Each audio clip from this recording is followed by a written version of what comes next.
Muy buenas, mi nombre es Guillermo Alvarado del núcleo San Antonio de los Altos de la UBA. Hoy estoy haciendo la videoponencia de electrónica. Lo primero de lo que vamos a hablar va a ser los dispositivos electrónicos. ¿Qué son los dispositivos electrónicos? Son dispositivos generalmente encapsulados que, cuando se integran, producen un circuito electrónico. Se pueden clasificar según su estructura física en discretos, que son aquellos encapsulados que cumplen una función individual única. Entre ellos tenemos los más famosos, que son las resistencias, que son dispositivos que frenan, por así decirlo, el flujo de corriente libre por el circuito. Los condensadores, que son dispositivos que aumentan la capacidad y la carga, más no el potencial eléctrico de un circuito. Los diodos, que son dispositivos que permiten el paso de corriente únicamente en una dirección. Y los transitores, que son dispositivos que reciben una señal de entrada y emiten una señal de salida específica para el circuito. Además tenemos los circuitos integrados, que son más complejos, como las compuertas lógicas.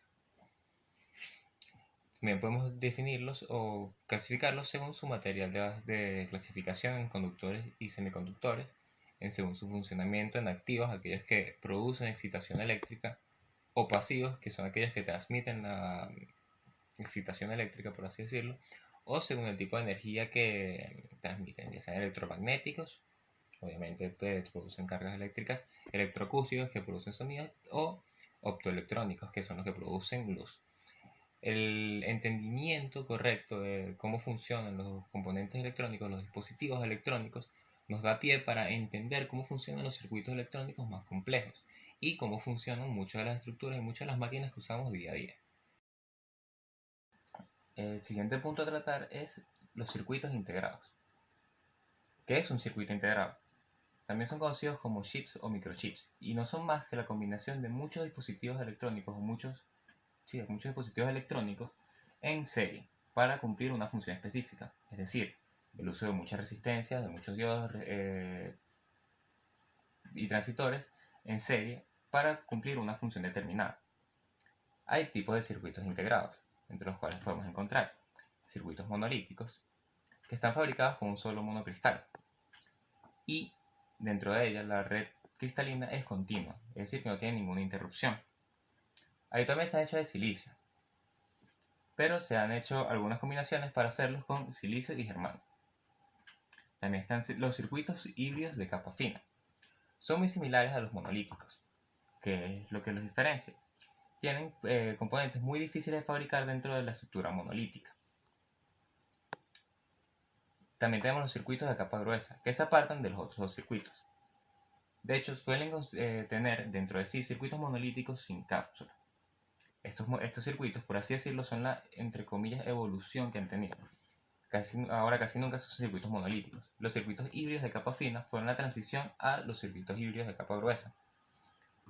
Hoy en día se utiliza la combinación de circuitos monolíticos y circuitos de capa gruesa para realmente hacer las funciones. También podemos clasificar los circuitos integrados según el nivel de dispositivos electrónicos que tengan. A continuación se dejará una tabla donde se muestra cómo están constituidas estas clasificaciones. Los circuitos lógicos además se pueden clasificar en otros dos grupos grandes. Los circuitos integrados analógicos, que son circuitos que constan de simples transitores o encapsulados o simples dispositivos pequeños, a ser amplificadores o incluso otros dispositivos más complejos, y los dispositivos integrados digitales, en los cuales se encuentra el gran grupo de las compuertas lógicas, las AND, las OR, las NOR, etc. En el video toca hablar de los materiales semiconductores. ¿Qué es un material semiconductor? Un material semiconductor es aquel material que puede comportarse ya sea como aislante o como conductor dependiendo de las condiciones sobre las que se encuentre. Es decir, si son sometidos a una temperatura específica, si son sometidos a un campo electromagnético específico, depende la cantidad de corriente que pasa sobre ellos, pueden comportarse de distintas maneras. Los semiconductores más comunes son el silicio y el germanio, aunque recientemente se están usando aleaciones y el azufre como material semiconductor. Existen distintos tipos de semiconductor: los de tipo intrínseco, los de tipo extrínseco, los de tipo N y los de tipo P. Vamos a explicar qué son. Los semiconductores de tipo intrínseco son semiconductores puros, es decir, que se comportan como aislante o como conductor netamente dependiendo del ambiente. No tienen impurezas en su composición.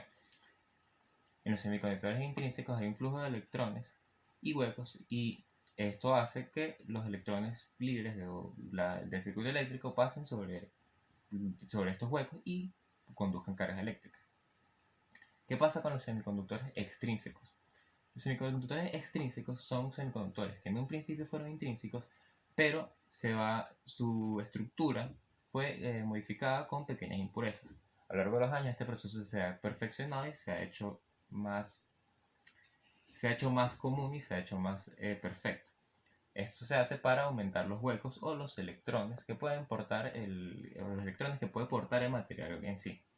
Con esto vamos a la otra clasificación, es decir, los semiconductores de tipo N, donde se produce el mismo dopaje explicado anteriormente con el objetivo de producir abundancia de electrones dentro del material, es decir, que los electrones se produzcan más electrones portadores que hagan de conductor, o los de tipo P, que en su caso no aumentan la capacidad de electrones portadores, sino la abundancia de huecos en el material.